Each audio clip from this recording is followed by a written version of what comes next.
Welcome to Heart and Hand, the Rangers podcast. The podcast that will turn up to do what it's supposed to do, even if it's a bit difficult.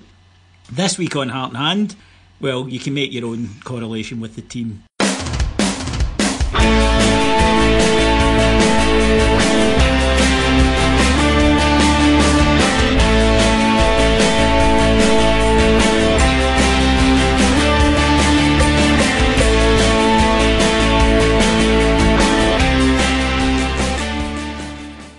So welcome to Heart and Hand, the Rangers podcast. My name's David Edgar. I am your host, and I'm joined this week in an old school panel. First of all, by the returning Livingston Lothario, Mr. Cameron James Bell.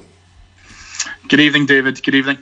And making his return to the pod is a pod original, a first seasoner, if you will, from the wild and magnificent city of Bratislava. It's Fraser Martin Maguire. Good afternoon, sir. How are you? I'm not too bad. I should point out for anyone going Maguire, his name's actually Martin. It's a joke. If you were about the first year, you'll get it. If not, you won't.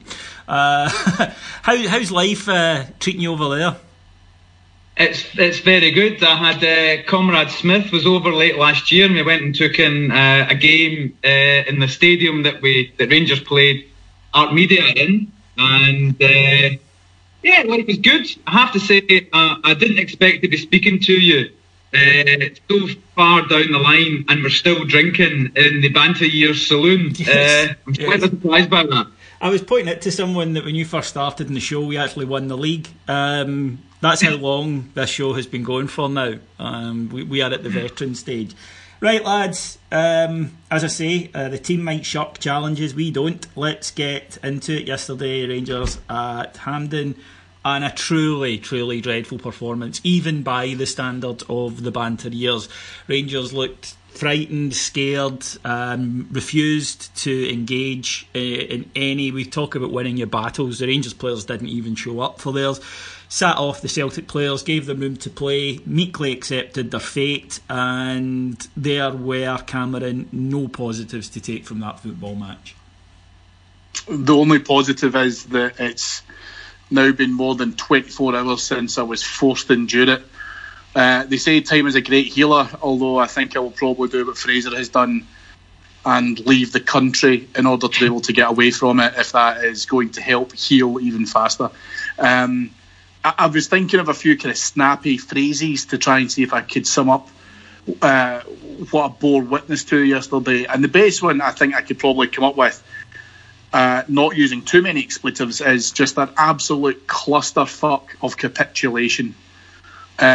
Horrendous. And I have struggled, and I mean this legitimately, and I'm being totally serious now, to think of a worst Old Firm performance by Rangers in my lifetime, and I'm still searching.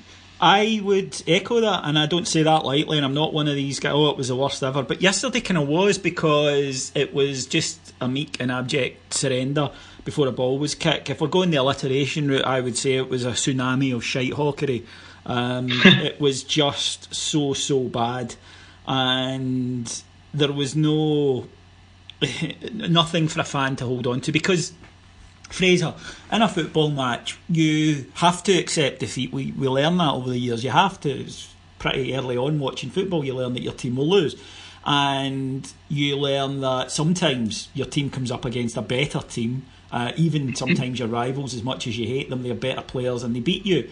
But I've never known a football fan, no matter his age or how long he's been watching the game, or her, that can accept when their team don't want to be there and don't even give the basics of running, tracking their man, tackling, fighting. They simply go out there to be on the field as the other team plays football around them, and it was the proverbial 11 traffic cones out there yesterday. It was shameful in a way that I agree with. I mean, we can go through all the adjectives in the world, but I agree with you guys. I can't recall feeling so bereft and so astonished that my team had just capitulated in such a pathetic and vile fashion. And we can analyse the performances, which we will go on to do. But what really concerns me is that it just opens up we're on the edge, staring into the abyss now, because it just means that all of the next decisions that we're going to make as a club have now taken on such massive proportions because of the craven surrender of that team yesterday. Cammy, this was a team that under a month ago should have beaten Celtic, had various good moments against them, worked hard, got in their faces, and the performance yesterday was, I mean, you could say it was the full 180 away from that, but it was worse. I mean, it redefined the scale. It was so atrocious that within minutes everyone knew, everyone was talking about it, and Rangers fans, neutrals, everyone could see that this Rangers team were not there to compete at all, and had either no belief that they could or weren't putting in the required effort. And what really kind of, I think, sets this one apart from other defeats is I watched quite a few current pros and ex-pros and ex-Rangers players on social media, and spoke to a few last night, and they all said the same thing, that this isn't a case of, like, what ex-players always tell me is they hate the phrase, "oh, they're not trying," because you see, footballers always try, because sometimes you don't play well, but you always try. They were saying they didn't give their all, and that, to me, knowing a few ex-players, and any of you listeners who know them will know that the cardinal sin for a footballer is they didn't give their all. That's what they all hate. That we saw that almost collectively yesterday. There was one or two examples, but exceptions. But overall, that was not a team that gave everything they had. That was not a team that left everything out on the park. Because we've seen they can do a bit better than that. They can do a lot better than that, and I think it goes back 6-8 weeks ago when there's talk of a potential title challenge. There's talk of, we can overturn them, we can do things, etc. And I don't think anyone in their hearts ever sincerely believed that. But how you go from that to this, and what you had to watch yesterday, it staggers belief. And I think the thing that's really surprising to me now, looking back on that, is how agreed we are as a fan base about how poor yesterday was. No one, to my experience in terms of my network, either personally, professionally, social media wise, etc., no one is turning around and saying, aye, but so and so was alright, or 2 penalties and a red card, the referee was to blame. No one's saying any of that. We are all, to a man, saying we were gutless. There was no fight, there was no energy, and I think that's the biggest crime for me, is that forgetting the title challenge and all of that shite, and nearly beating Celtic at Ibrox and drawing with them at Parkhead and all of that kind of thing. The problem that you had yesterday was all you had to do was put it out in the field for 120 minutes if you absolutely had to. That was it. That was your season. And I could almost get to that stage to watch yesterday's performance if we were in a similar fixture run as we were 10 years ago, and games were taking a toll and we were back to back, and there was some real fatigue setting in. There was none of that yesterday. We were weak physically and mentally. I think our preparation was probably weak, which I'm sure we'll come on to in terms of the tactics and formation. But that's the worst thing. That's the worst thing for me, is you have zero excuses for being like that. No one is actually trying to excuse these players. Everyone is saying unacceptable. And I, again, cannot remember for the life of me the last time when I heard no dissenting voices against the crowd, someone sticking up for them. And even Alex was in the pod, Mr. Positive, and Angry Alex was here. And I'm so glad, because Alex, if I had to ever use him as a barometer for the positive Rangers fans around us, is now in the same position that the rest of us were in from yesterday, where it's just totally unacceptable across the board. Fraser, I can accept people making mistakes, right? That's life, that's how you learn. But what really pisses me off is when people make the same mistakes. And I think I've seen that Tom Rogic goal against us like 5 times previously. I mean, puppies learn faster. And this is the thing. There's a consistency here in these players, and it runs through them like a stick of rock. It's from McCall, it's from Warburton, it's from Kashinya. Now it's with Murty, that they are either willfully ignorant and arrogant, and I think some of them are, because they blatantly disregard instructions, which are, and it's not some foreign clown like Pedro trying to explain something complicated.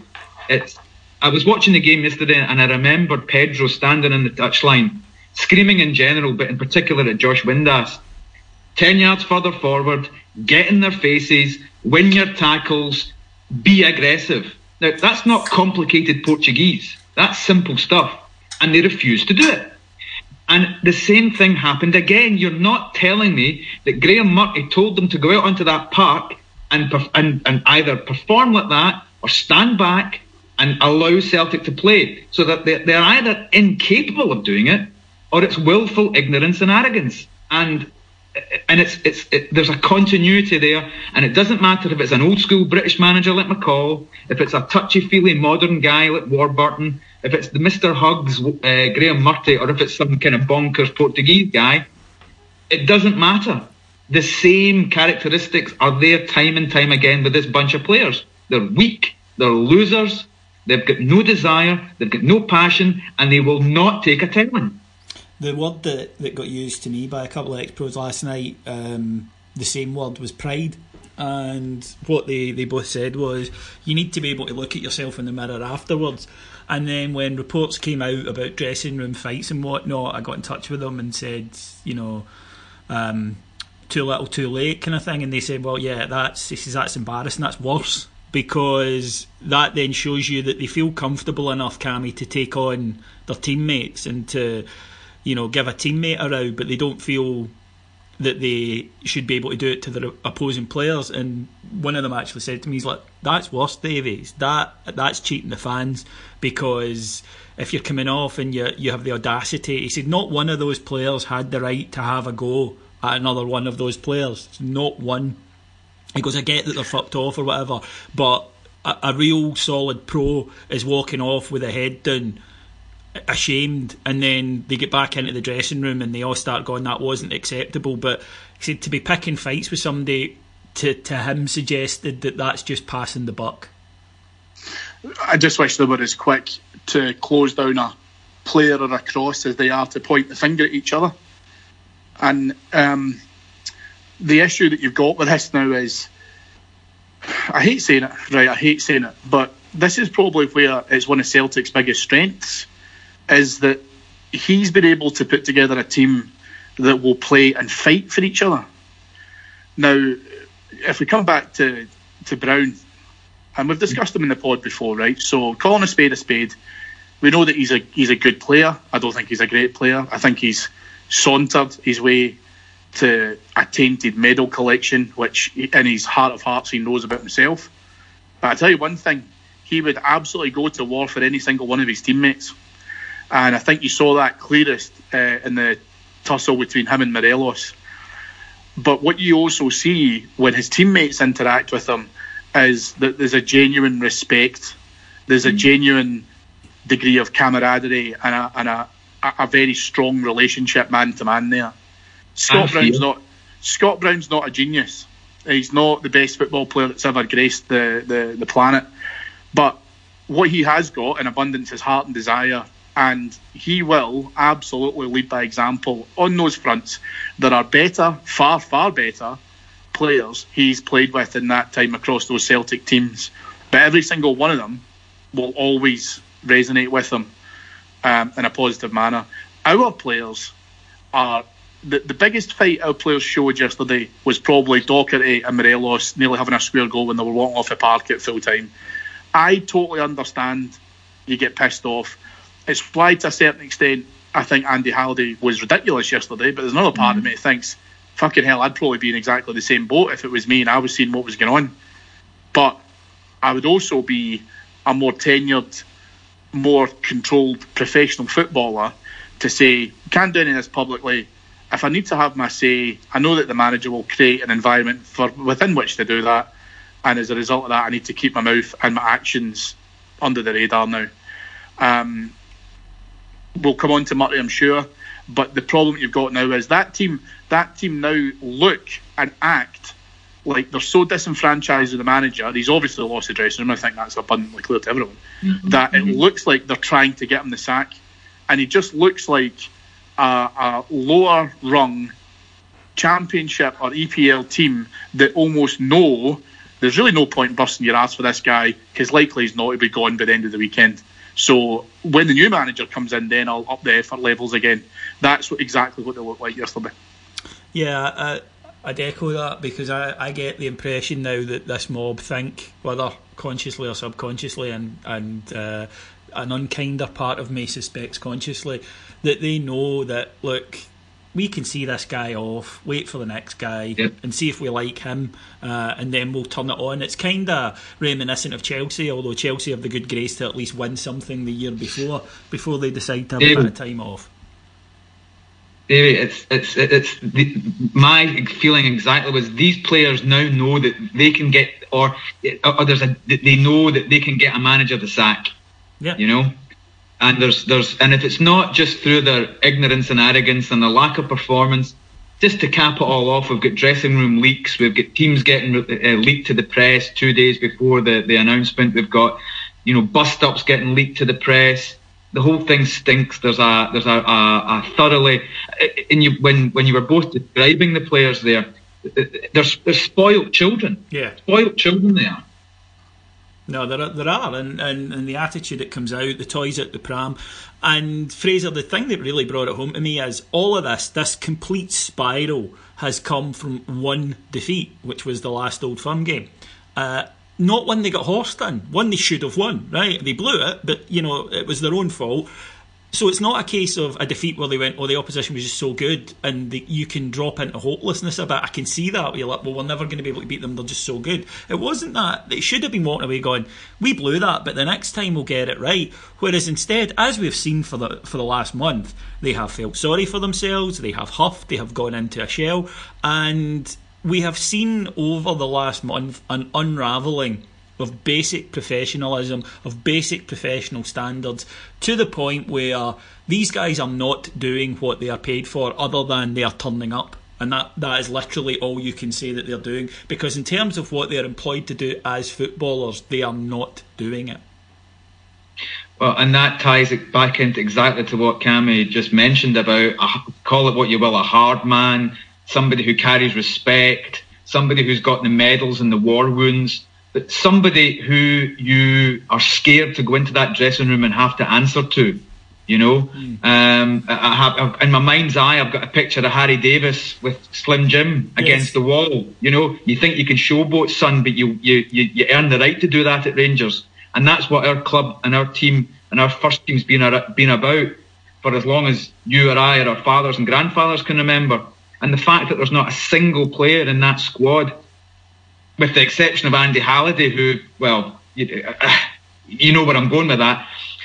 The fact that there's nobody that anybody would be scared to have to walk back into and answer to because of the respect and the weight of authority that they carry, well, the last month shows the repercussions of that. There's a part of this for me that I think it kind of comes back to, we were talking in the WhatsApp group about, you know, the cabal, if you want to call it that, of probably a core nucleus of players, and I absolutely think Kenny Miller is involved within that. The problem that you've got with that and Leaky Kenny is his toys are well and truly out the pram now. Anyone who comes into that job either has to make a decision to get rid of him or keep him at Rangers, but get him as far away from the fucking first team as possible. So if you want to do badges, if you want to go and do coaching, whatever, you can do that, because Murty's now ruled himself, as far as I'm concerned, out going back into the youth development role. I wouldn't have him there now. you can do that, but you need to get away from the dressing room. It's almost quite similar about, the Mowbray having Neil Lennon on the scene and it was becoming disruptive and then Lennon couldn't travel. That's probably happening in a less subtle way at Rangers, but I do believe that there is a core nucleus of players who have fundamentally banded together now and said, listen, let's just see the season out. And the worst thing about this now is, I bet you any money you like, if you were to offer the Ibrox dressing room the option to say, look boys, we've got two things here, right? We can either finish the season now and you can finish top three, okay? You can finish second or third, that's it. Or we'll continue playing the rest of the season and maybe you can guarantee getting second spot. I do not think of a single player who would want to continue playing after this. They would just want to finish it up and then just, wash their hands of it, get the new man in, and then they'll really show what they can do because, like you say, they've checked out. This has been so disappointing, and it's not actually the game at Ibrox for me. It goes back to the game at Parkhead with the Morelos header at the end, because the three phases you went through in that game was, in the run-up to it, was hoping that you didn't get fucked. By half-time, you were saying, do you know what, I'd take a draw. And then by full-time, you'd actually coming away saying, well, how the hell did we not win that? Even going back then, and I actually feel we've now regressed so badly that we're almost in a worse situation than we were 2 years ago. Well, I think that in terms of the players that have been there a long time now, you have genuine questions over their mentality, and that's not to say that some of them aren't good players, because there are a lot of players there that are talented players, but they've had so many scars now in Old Firm matches that I don't feel you can have any trust in them to then be able to go and deliver over and above their physical gifts or their footballing abilities. That there comes a point where you become a loser, and I think that squad is packed with too many guys who, when pulling on a Rangers shirt, are losers and have that mentality. Whether or not they arrived with it, I don't know. I doubt it, but just they've had so many bad defeats. We've now played Rodgers at Celtic 10 times, and in his time in Scotland, Rangers have conceded more goals to Celtic than anyone else have. We are now officially Aberdeen of the 90s, and that is not something that shifts overnight, because if you continually have the same guys who have been beaten and beaten and beaten, and quite clearly now, as yesterday demonstrated, expect to be beaten, then it doesn't matter. I mean, I would I would doubt any coach could go in there and change that, because it's not about ability, it's not about learning to do new things. If they're going to stand in that tunnel and think we're going to get beat here, which clearly they did yesterday, then there's no fucking good to us, Fraser. Our attitude and approach to the semi-finals is atrocious as well. I mean, it's awful. I think if I remember reading, our last 4 semi-finals that we've been in, we haven't even scored a goal. No, that's unacceptable. That's correct. That is unacceptable. And that is just... It's tough to comprehend how... And whilst I can use the managerial carousel as a little bit of an excuse for some of these players, they've had the opportunity to be able to step up and deliver into that. And not winning, okay, I get that. Not turning up, unacceptable. Not even being able to score a goal is just, I mean, it's disgusting. It's absolutely disgusting. Fraser? And that's what I alluded to when I was talking about it takes us to the edge of the abyss, because in the words of Edwin Collins, we've got to rip it up and start again, and that then leads to, well, where does the money come from? Does it go to the manager? Do we have to then, or do we invest in new players? If we invest in new players, what kind of manager can we afford to get in? Because the manager has to have certain qualities that the last managers haven't had. It just opens up a whole host of problems, because the bottom line is the core of that squad cannot be trusted. No. Let's look at Graham Marty then, because one of the things that I want to just completely get out of the way right now is when people say things like, you criticise the players and then they say, oh well, what about the manager? And then you criticise the manager, they say, oh, what about the board? All three deserve blame. There's plenty of blame to go around, right? So let's not let's not get into that way of thinking that, oh no, well, it can't be them, it must be them. It's all of them, right? And we've got plenty of time and we've got plenty of nerve bullets to fire at them.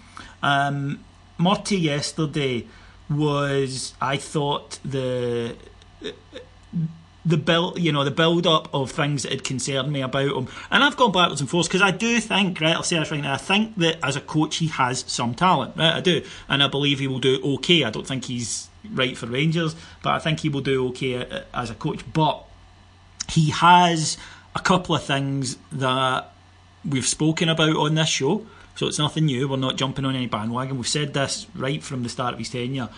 He is over emotional, quite clearly. He can't control his emotions. He's not inspiring. Yesterday, again, after a defeat, he's close to tears. I find that embarrassing, and that's maybe just me being a typical Scottish male. I don't know, but it's a game of football, and okay, it's your work and it's your job, but fucking man up. And then the self-pity kicked in with it's a lonely place out there to be watching the game when they're not doing what they're told.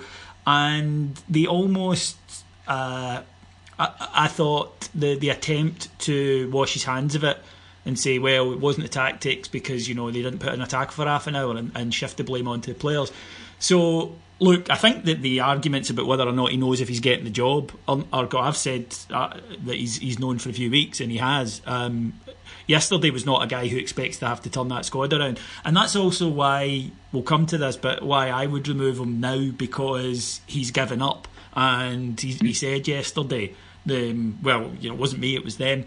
But we saw these disturbing traits in his character, like I say, the fragility, the self-pity, the over-emotion, the inability to control himself properly when in an interview situation. And Fraser, what we got yesterday was a real kind of almost pathetic figure stood on the touchline who I've gone past the point actually of having sympathy for and actually felt the first faint, unwelcome but unmistakable stirrings of contempt.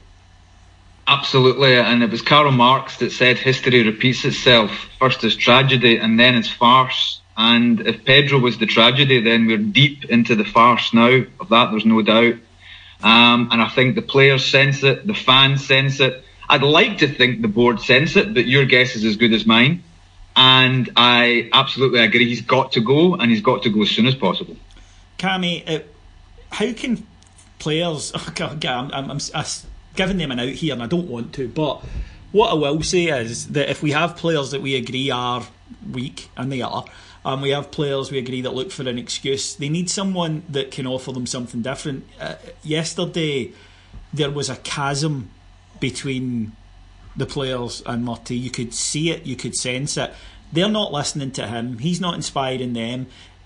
They have no fear of him, which is quite apparent. And then the bizarre comment about, I haven't gone in to talk to them because it'll just cause conflict. I say, that was everything we have worried about came home to roost at that point yesterday. And whether or not he's talented enough, and I don't know, that's your own opinion, that's debate. That guy does not have the mentality to be managing our club. Well, no, McCoy, he doesn't. Sorry. No, sorry, Fraser, on you go. Sorry, I'm just going to say, McCoy's done a video earlier in the week, talked to, I think, Cy Ferry about the sniff test, the smell test, when he was talking about Craig White and how footballers have the smell test when somebody just doesn't cut it.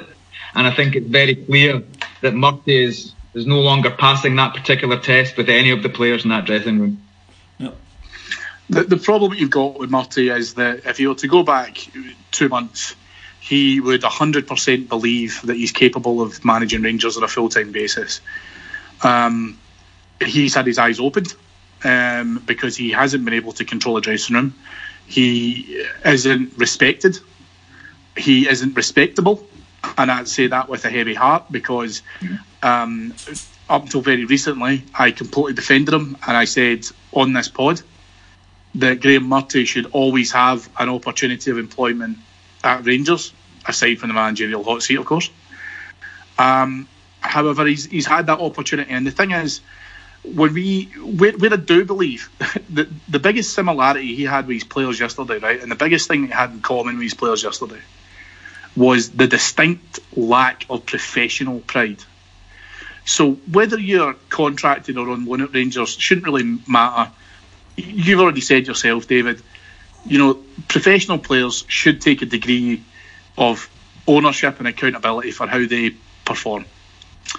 And if you're getting beat, you get beat, but you give everything and you take it for there. Graham Murray has known for a long time he's not getting the Rangers job permanently. However, it doesn't mean that he's not ever going to be employed in football again.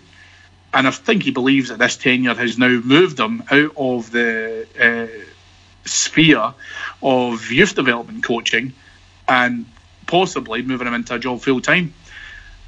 Not only was he set up wrong, his mannerisms and his tactics wrong during the game, his game management wrong, but even, as you say, his post-match was, do you know what, I would even say embarrassing. I would say it was actually sad. Yeah, and that's fucking worse. Yeah, it was. Because he's just beat. And the thing is, though, so I agree with you, and I've said this already, I do believe he should go now. I think Rangers fans, to a certain extent, would respect him more in the long run if it was the case it was to turn around now and go, look, I want what's best for the club. I don't feel I can get anything out of the players. I'm not blaming them. I'm not saying that it's all my fault, but the mix is not working. The club has to come first. The fans have to come first. Therefore, I'm going to step aside and we'll just have the run-in and take it for there. There is no win-win scenario for him here. Even if he finishes second by some miracle, it'll be seen as a gimme. If it was Jimmy Nick takes over for the last remaining games, no one's going to say, let's give Nickel a job permanently. Do you know what I mean? No one will say that. But I think he needs to turn around now and say, look, it's soured. Whatever credibility I had is long gone, and I need to think about my future, and I need to think about the future of the club. And the most important thing now is for me to remove myself from that equation, and that's it.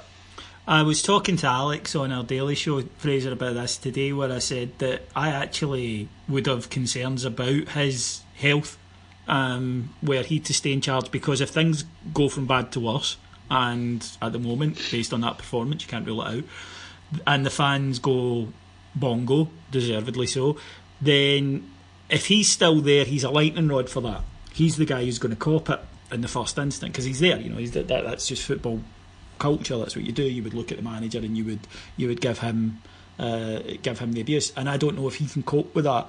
So for me, it's not only about whether or not he should go because he's not good enough. It's a case of going, you might be doing this guy a favour by saying to him, look, we're going to take you at the firing line. The counterpoint to that is, would the board maybe think, yeah, but if we do that, then they're not going to shout at Jimmy Nicol because they know he's just in there temporarily. They're going to shout at us, so we might as well just leave him in there to act as a barrier.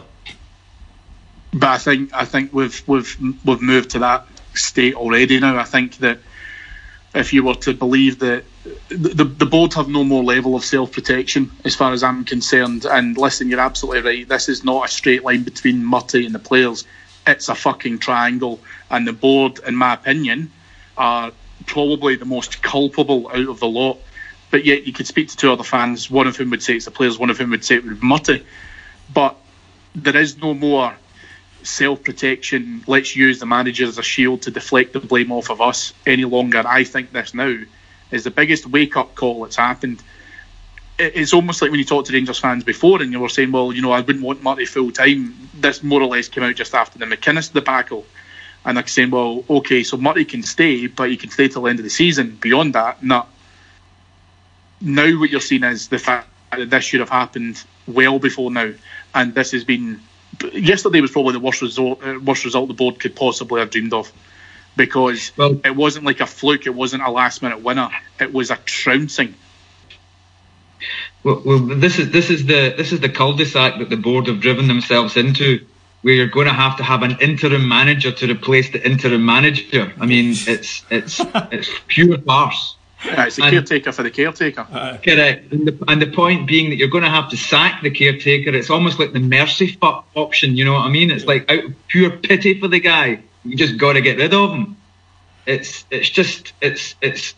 skin-crawlingly embarrassing. I think the thing about that is, Fraser, you're spot on, because it's kind of like, I'm sure that somewhere one of the directors has gone, let's sack him and we'll get that guy from the youth team and he can come in and run it, and somebody's had to go, no, he is the guy for the youth team. Ah, fuck. You know, so I think they probably have explored that option and realised that they're fail safe. Because I'm pretty sure that in the directors' room at Ibrox there is a case that says break in case of managerial emergency, and it was Graham Murty who was in it, and they just haven't realised that they've already used that gambit twice. He's the fucking emergency pilot from Airplane, isn't he? Yes, he's Otto. He looks a bit like he's already not right. Anyway, Fraser. Yeah, well, and this is it. So, I mean, you know, and the board have already proven by their actions over the last 6 months that they're not really good at options. You know, they genuinely give the impression that they just don't have a clue who they need, when they want him by, and what qualities he needs. So it's literally, it's almost like sticking your head out onto the Courtland Road and saying, are there any Rangers fans out there that maybe got a bit of junior experience, fancy coming in and giving these guys a kick up the arse? You know? There's a brilliant scene, since we're speaking of Catholicism, in Father Ted, when they're talking about upgrading a relic, and it's a stone on the island, and Father Ted is talking about, I'm sure a lot of thought process went into it, and someone's just at a computer and just taps a button and goes, the Holy Stone of Clonrichert? Yeah, whatever. That is, in a nutshell, Rangers managerial search.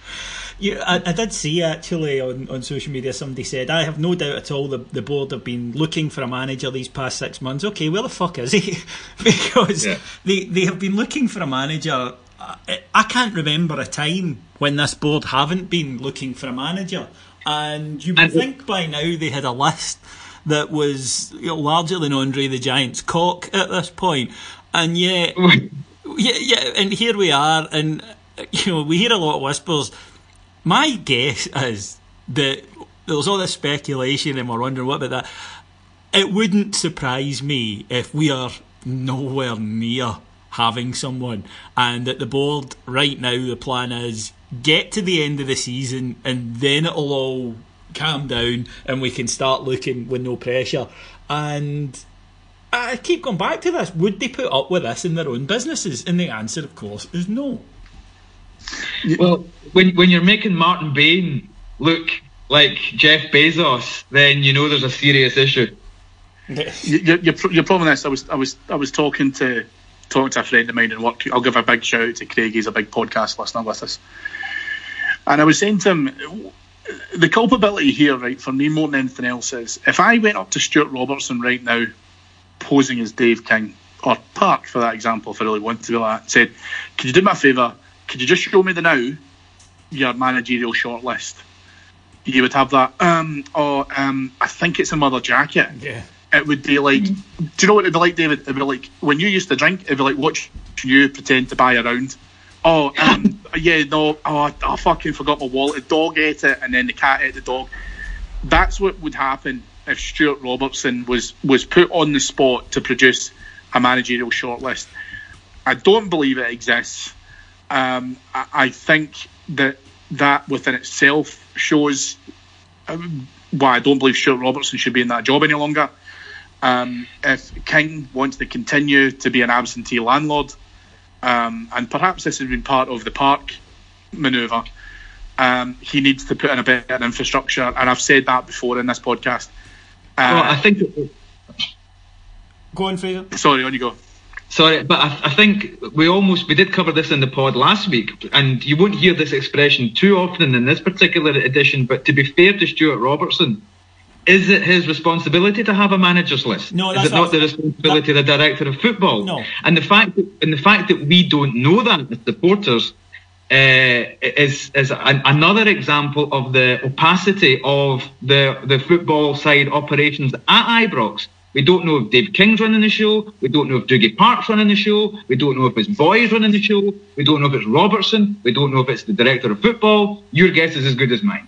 But the director of football has to liaise with the chief exec to say, look, this is the situation, this is where we're at. No, Cammy, sorry to interrupt, but there's a couple of fallacies there that I want to point out. Firstly, it wasn't that I never bought drinks. It was I never bought drinks for you because you were lucky to have me hanging out with you, and the price of that was buying me drinks. Secondly, Fraser's spot on. Robertson's not involved in this.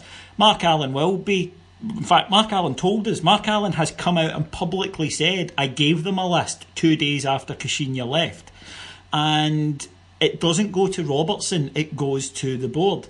Robertson is a CEO in name only. It is not his job to get involved in stuff like this. He doesn't have the autonomy. He doesn't have the decision-making responsibility. The guy is a finance guy. That's his background. That's what he's involved in at Rangers. He's not given the full scope of the title CEO. And the problem that you do have at Rangers is you've got all these little fiefdoms where everyone has got an opinion and a bit of influence and have put in some money. So you don't have any single voice, with the exception of probably at the tail end of it King when he decides to, which as we can see is very rarely. He's a guy who likes to take time to consider it, but this has been going on since October. I would talk, but listen, if you want to have a conversation with me about why Stuart Robertson is basically an FD with a wrong title, I'll totally agree with you. But the problem that you've got with that scenario is that he has been given a title, he has been given responsibility. I'm comfortable for the board to talk about this all the live long day. That's fantastic.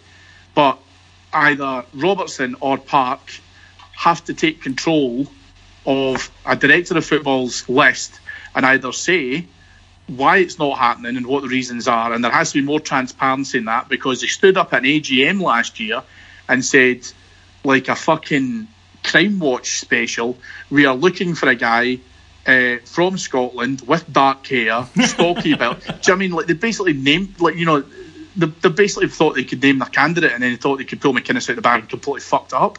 Now, that I'm not necessarily laying at the board because McInnes shat himself.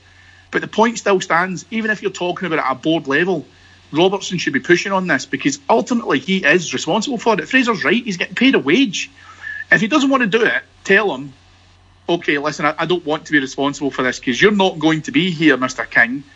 So in order for me to have the overarching control that you need me to have in your absence, this is what I need to do. He's not strong enough to be able to do that. So if he's not strong enough, we need to get someone who is. It's not what he was hired for. In his job spec, it won't come into that. So you can't really accept the job and then turn around and say, I won't be able to do this. This is a failure of management. This is a failure of hierarchy. This is a failure of structure, and that Rangers do not have a workable one in place. Decisions take too long. We've said it time after time on here. But you know, let's just drill it all down to the situation. Rangers have sacked a manager in October. We are now coming into mid-April, and Rangers desperately require a new manager. Whether or not this manager has agreed to join, you know, in the summer or whatever, Rangers should be in a position to be able to announce this. It frightens me, Fraser, that there doesn't appear to be any signs that they are. And the longer it drags on, the more damaging the situation becomes, the more expensive the potential rebuild becomes, and the more the fans become, become more split. The people who are looking for a project manager, the people that are looking for a big name manager, the people that are looking for a Scottish manager, the people that are looking for a winning manager, and all of a sudden the fans take a position, and if they're not satisfied with the announcement, then there's more trouble in the ranks. There's more anger at Ibrox. There's more negativity towards the board. It's a vicious circle, and it needs to be addressed. The problem is that the board have created for themselves is exactly that. The expectations, they have somehow never grasped, and no one appears ever to have told them, that football fans are second only to nature in abhorring a vacuum, and they won't allow it to form, and basically they will fill it with anything at all. And that waiting 9 months or 7 months at this point to announce a manager is only going to lead to 7 months of fevered speculation, which is getting bigger and bigger and bigger and bigger, to the point when, as you say, you can't control the narrative. And trust me, it's long fucked off. The narrative is away up and over the hill a long time ago. They can't control it. Expectations go up, go through the roof, change, and now they're in a position that unless they bring out someone who is basically the second coming, then a lot of fans are going to be disappointed. But this is their own fault. They have had situations that they were in control of that they have somehow contrived to continually throw away the advantage of and continually fail to get in front of, to the point where fans who want to back them, that's the really frustrating thing. We all want to like this board. We all see the good things they've done. But fans now have been taken beyond the end of their tether, which were extended because we did have faith in them, and they are now in serious danger of becoming massively unpopular, and it's their own fucking fault. Correct, because they cede the initiative all the time on all of the little issues that turn fans on and off. Whether it's PR, whether it's the vermin in the Broomloan Road, whether it's Jim Traynor still been at the club, whether it's just all the minutiae, all the details that could be taken care of that we talk about week after week in this podcast. And you talked about a tsunami of shitstorm. It all builds up and builds up and builds up until it's released. And it's going to get released over the summer unless they get their fucking finger out. I think your issue with that, though, even if you look at the season ticket renewals, there wasn't a major backlash to say, well, I'm not renewing my ticket until I find out who the new manager is. I'm not doing this until I know we're through the semi-finals of the Cup. The problem you have now is you've got a fan base who are probably... It could probably best be described as extremely generous in their giving of goodwill. And they want the board to succeed. They want this kind of thing to happen. So the frustrating thing with that, and listen, Fraser's totally right, is that when you lose all the little battles, it's like as if somebody's saying, well, we've actually got a nuclear option that will produce, which means that, yeah, we can concede the high ground, but we'll win the war overall. It doesn't work like that now. And where there is nothing other than absolute negligence is that you're not talking about stupid people. You're not talking about guys who, yes, very much in amateurs in terms of running a football club. From a business perspective, seasoned professionals. And now what you're talking about is the most glaring part of running a football club is exposed front and centre, and that is the footballing aspect of it. I think that fans want to be, and they will renew season tickets, they will buy shirts, they'll do all of that stuff. But what you need to do now is you need to be able to come in with someone who, as we said before, commands respect, and I think the board can turn this around very quickly if they're willing to put some money towards that problem, the like of which we've fucking wasted on players and journeymen up to this point, put that towards a manager. And actually, this is our guy. This is going to be the guy who will control things from top to bottom. He'll work alongside the director of football. He will take care of it. And the players will respect him. And if they don't respect him, they can leave the club very, very, very quickly. And it's that simple. And I don't know who that person is. I'm not putting names on the table. But then I'm not paid to find the next manager of Rangers, but if I was, I would be taking it far more seriously than this board appear to. Fraser, I'm a wee bit staggered about a board who for years worked with fans groups and came to power on the back of popular fan sentiment, who appear to be growing increasingly tone deaf, and it's as if supporters' concerns don't permeate their bubble. Now, you spoke earlier about James Traynor as a newspaper guy who doesn't understand or appear to understand the importance of things like social media, and they are, I think, going out and trying to fight a trench war in an era of aeroplanes, and they are continually being found to not have a fucking clue, A, what the supporters care about, or B, what the supporters are talking about, and that's even worse. And because of that, they blunder from situation to situation, I think almost unknowingly. Well, and it's so... You're right, and it's so disappointing because we're not asking for the earth. We're asking for small things that can be achieved with little expense and that are easy wins. Mark Dingwall talks about this often. It's a war of attrition in Glasgow, and you've got to take the easy wins when they arrive. And it's bemusing to me it's bemusing to me that we have this board who, as you say, there are people there who know how the fans feel, who travel on the buses, who go to European games when we're in Europe, and who know the feeling. And yet it seems, and I mean, you remember McClellan said to me at the AGM all those years ago, well, we don't want you lot in because as soon as you get a blazer on, you'll turn into, you'll ruin the place. And yet the irony, of course, is that when it is the businessmen and it is the responsible people, when it is the captains of industry, when it is the accountants that get in there, they get the blazer and the tie on, and all of a sudden it's like having Murray and Bain back in again. Yeah, that's really the frustrating thing. But then one of the things I've always said throughout King Green is that people have to remember he does come from that, although, him and Murray had personal enmity that continues to this day, that they did come from the same the school of thought, which was, look, the fans' job is to shut up and give us the money, and we do everything, and that I think is becoming apparent over the last season or so. Cammy, we've got 5 more games this season. We've all said we wouldn't personally let Murty take them. Does that mean what is it? A Jimmy Nicol? Is it a Jonathan Johansson? Is it a Lord Help us Kenny Miller? I mean, what's the next call? At this stage, I'd let Strider take the fucking team. Listen, David, I come back to that point. Murty's finished. He is going to do nothing to be able to further project his employment status by being able to finish second. I think he needs to be able to try and do the honourable thing and say, I'm doing this for the good of the club, I'm doing this for me. Murty has basically shown, Murty's like that guy who you talk to tell him that he's not got the job. You say, look, I regret to tell you, blah, blah. And you see that kind of wee change and that kind of wee glimmer of hope go out their eyes and go, aye, okay, fair enough. It's a bitter pill to swallow, but I'll take it. You've just seen that over Graham Murty now for probably the last 3 months, where it's just been so up and down in terms of a roller coaster for him. He needs to cut it clean, slice himself away from the club, and it'll be right. Okay, no harm, no foul. Away you go.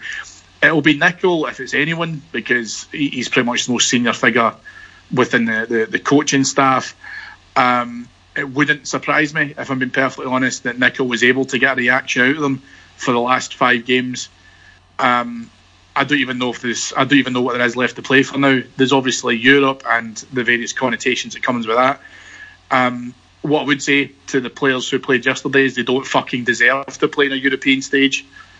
But having said that, we do have the home record, I suppose, that we are desperately trying to not set, which will probably fucking end up with Stevie Naismith scoring a 91st minute winner on Sunday.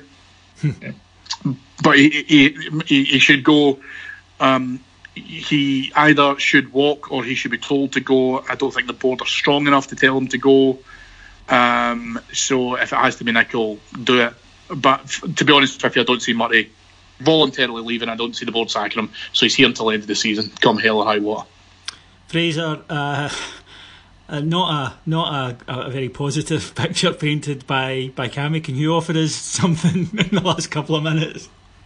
Well, I'm just trying to rattle my brains as to the senior members of the coaching team that are at the club. John Brown's on the payroll as a scout. Billy Kirkwood, KT. If KT wants to do it, I'd be willing to go in as his assistant. I know fuck all about football, but that hasn't stopped some of the previous managers. Well, or the current one. Yeah, harsh. But yeah. The only thing I would say, Fraser, is do these guys on their current job, would they maybe go, no, fuck off, I'm not touching that shit show? Well, Billy Kirkwood's been at the club for a long time. I think him and Jimmy Nick could take over for 5 games. Yeah, I don't think that would be the worst shout. Okie doke then, folks. Not the most upbeat of pods, but what could we do? At least, as I say, we all turned up for work this week and tried. You will be the arbiters of how successful we were, of course. If you like what you hear here, then there's plenty more available from Heart and Hand. We're available on our Patreon site every day, 3 shows a day. And you'll find us at patreon.com, that's patreon.com/Heart and Hand, £1.99 per month. It works out at 3p per hour of top quality content. I'm giving it away. So please go and have a listen to that. If you just like the free shows, that's absolutely fine. We'll be back here on Thursday night with the preview of the Hearts game at the weekend. Just time to thank our executive producers in London, Mr. Mike Lee and Mr. Paul Miles, and to thank my two guests tonight, the wonderful Mr. Cameron James Bell. Boys, it's been a pleasure, and just remember, tomorrow you'll wake up a Rangers fan, you'll be solid for the rest of your life. Absolutely. You nearly said wake up and then stopped there, so congratulations for being all-inclusive. I was more thrown by your, remember when I bought drinks comment. I've not really kind of got over that. I don't even know what the two of you have been talking about for the last 20 minutes. Yeah, well, see, I bought Fraser drinks, you'd never bought you any. Fraser's smarter and better looking than I'll ever be. Well, you know, no, I think it was just basically buy Fraser a drink, light match, light blue touch paper, and enjoy. Yeah, it was always fun. It was entertaining. Fuck knows where we would end up, but you know, it was for younger days. You know, remember that we went out on Thursday and got home on Sunday, and it's been way too long. We won't leave it as long the next time. Good to hear him back on the pod, Mr. Fraser Martin. Thank you very much indeed, DE. No surrender. We shall return. Thank you very much for listening, folks, and we will be back to talk to you on Thursday. Until then, take care. Cheers. Bye.